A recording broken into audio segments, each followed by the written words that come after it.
Jadi tidak belok saat ini, tapi belok setelahnya. Nah, ini baru kasusnya masih dua sebelum motor, baru ke tengah lagi. Ini juga gitu. Dia prinsip serong. Juga serong itu kalau misalnya menghindar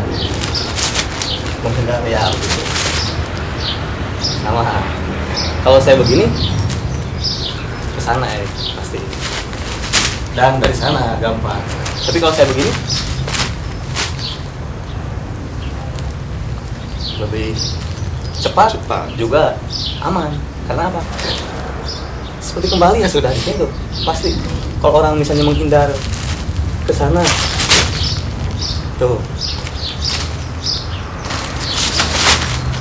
selalu melangkah tubruk atau tendang.